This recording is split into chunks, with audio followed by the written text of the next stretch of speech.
Thank you. Eric, Frank, CEO of a company without a name, so if anybody has any good names, let me know.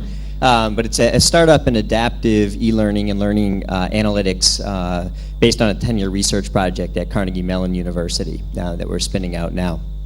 I think the technology that's had the most impact on my learning was the Gutenberg printing press. So I guess I'm the technophobe in the room. But really books have had by far the most influence on my thinking. It's as I thought about it, I thought about these 4 C's that I've taken from books. One of them are connections. So I would learn things in school, but those things were discrete and separate from one another. And what I found in my own reading, as one of those kids who would bring the book under the pillow and put the flashlight on until my mother would show up sometime in the middle of the night and tell me to knock it off, was that all of a sudden I started to connect events which seemed like they were disconnected.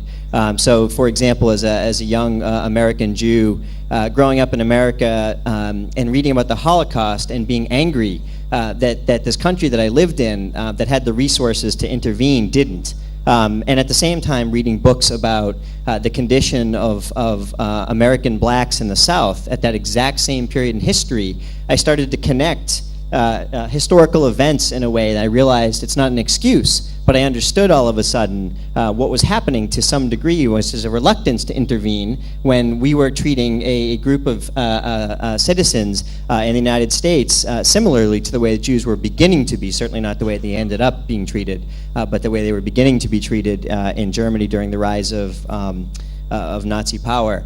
So connections were powerful, but they happened through books, not through my schooling. Clarity.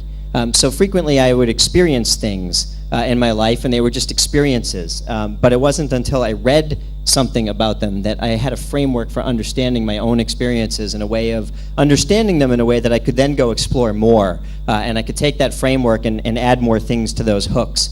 So I think about a book that influenced me. I always grew up as an athlete, and some would accuse me of having attention deficit disorder.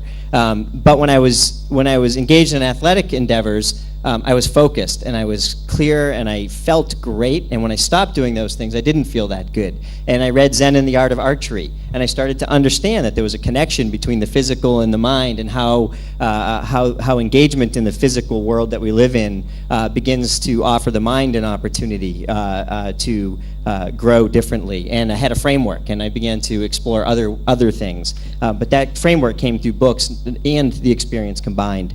I think the 3rd C is communications.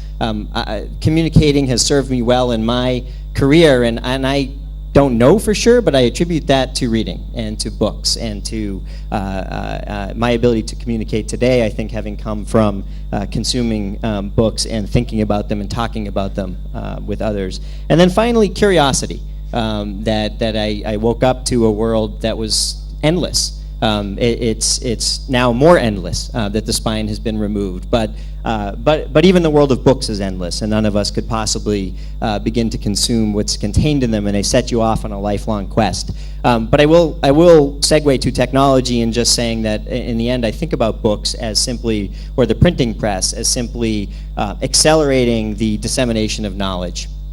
And I think we do live in a moment that's incredible, because I think the internet truly is taking that ability and making it possible to disseminate knowledge of all kinds, networked knowledge, as David described, all over the world. And we met yesterday with a remarkable, courageous, intelligent, an inspiring woman in a Bedouin tribe out in Yerucham, and her life is being transformed by books and by reading feminist works in particular that she mentioned, but she can't get a library large enough, and it's doubtful she ever will. But she's beginning to access the internet, and my guess is 10 years from today, what she will have been exposed to and what her rest of her family and others slowly in her tribe will have been exposed to through the internet will dwarf the potential impact that books themselves as physical manifestations of knowledge have had. So